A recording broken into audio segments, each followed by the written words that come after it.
Simon Johnson, who led England's 2018 World Cup bid. He joins us in our central London studio. Good morning to you, Simon. What's been your reaction to the developments in the last 24 hours? Over £20 million spent on England's bid for the World Cup in 2018, but it now appears that all the money, time and effort in the world wouldn't have brought that tournament to this country. Well, good morning. In the last few days and weeks, wearing the hat that I now wear, which is Chief Executive of the Jewish Leadership Council, I've been liaising with football associations and confederations and FIFA because on tomorrow's agenda, immediately before the presidential election, is a politically motivated and discriminatory proposal to suspend the Israeli FA from FIFA. So I'd been dealing with that when this bombshell happened yesterday with all of those implications. So we have a tremendous interest in what's going to happen at tomorrow's FIFA Congress. And that was why I was very interested to hear the views of Enda in your piece just before I came on. I think it's thrown everything up in the air, and I think what's going to be the outcome of tomorrow's Congress and then the implications afterwards, it's all to play for. Do you think that this vote will go ahead? UEFA are discussing this morning about boycotting that election, although Greg Dyke from the FA has said that they probably will go ahead with the vote because the opponent that they're backing could still win against Sepp Blatter. But do you think that the vote should go ahead or be postponed in light of what's happened? I think Greg has has made exactly the right point. We need UEFA in the Congress Hall voting because we're counting on their support to oppose the proposal to suspend the Israeli FA. There's no question, as Enda said, there are 53 members of UEFA who will vote. They are going to support the opponent to President Blatter. And if they don't go in, then they are simply not in a position to effect the change that they seek. So if they want to effect change, UEFA has an extremely powerful position, and they should do that within FIFA rather than carping from the sidelines. Our debate at 10:30 here on Sky News this morning is, should an organisation like the FA leave FIFA? Is that how they affect change, do you think, by big organisations who have a big say in world football actually boycotting FIFA until change happens? I don't think it would make any difference because you would need every single big association, including Argentina, Brazil, Germany, Spain, Uruguay. All the big footballing nations from around the world would have to step aside at the same time, and that is simply not going to happen. The way to effect the change that is required, the way to make sure that proposals like the one to suspend the Israeli FA do not go forward, is to remain within FIFA and to effect change from inside, because FIFA is not subject to any real external scrutiny. It's only really when criminal authorities like the US FBI and the Swiss police get involved that anything from outside has an impact on what happens within FIFA.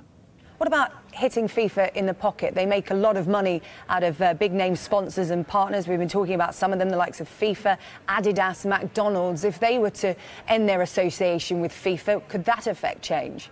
Definitely. The statement from Visa this morning was hugely significant, in which they threatened to review their deal because what the allegations are around concern financial corruption. Visa is a finance company, so anything like that, financial corruption at the top of an organisation, has got to make it less attractive for sponsors and partners to want to be involved with. So that's a very interesting story to watch developing. What about that man at the top, Sepp Blatter? The allegations haven't reached his door. The US Attorney General saying that he isn't the subject of allegations. But a lot of people saying, how can a man who has been the head of an organisation for some 17 years and we're told is a micromanager know nothing about what's been going on?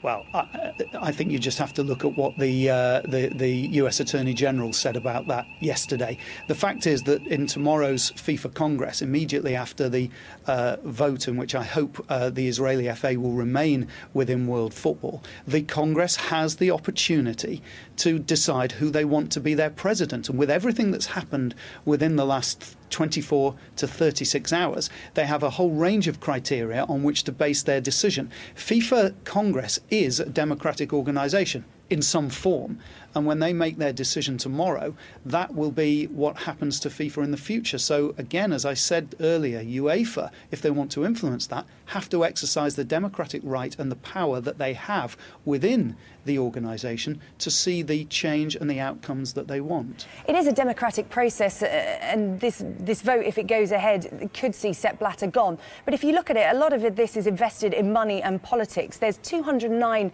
member nations of FIFA. Even if Europe's 54 member nations boycotted or voted against, it wouldn't make a blind bit of difference. And there are poorer confederations like the Asian Football Confederation that's come out and said they will still back Sepp Blatter in Friday's vote. Sepp Blatter gives these poorer confederations, I mean, UEFA is one of the richest in the world. They give these poorer confederations resources that they wouldn't get from any other organisation. So if this vote goes ahead, it looks likely that Sepp Blatter will just remain in his position. Well, that is how it looks.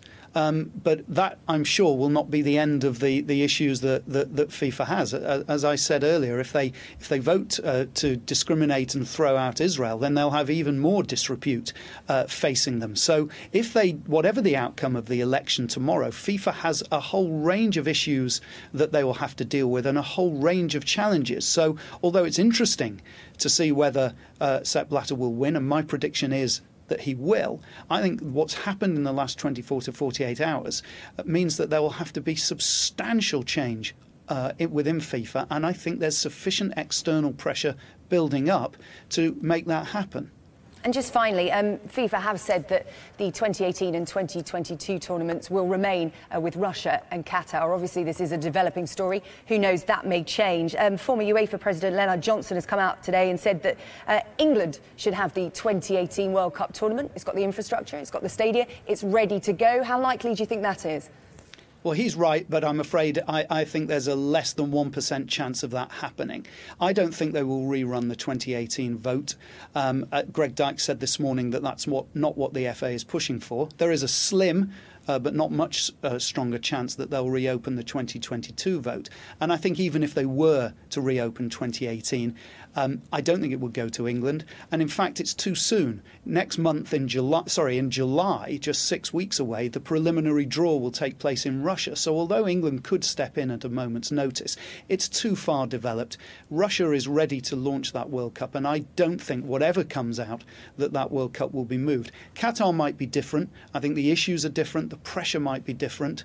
But let's see what happens with the Swiss police investigation. OK, and given comments that President Putin has made today, it doesn't seem like they'll relinquish the tournament without a fight. OK, Simon Johnson, thank you very much for speaking to us here on Sky News.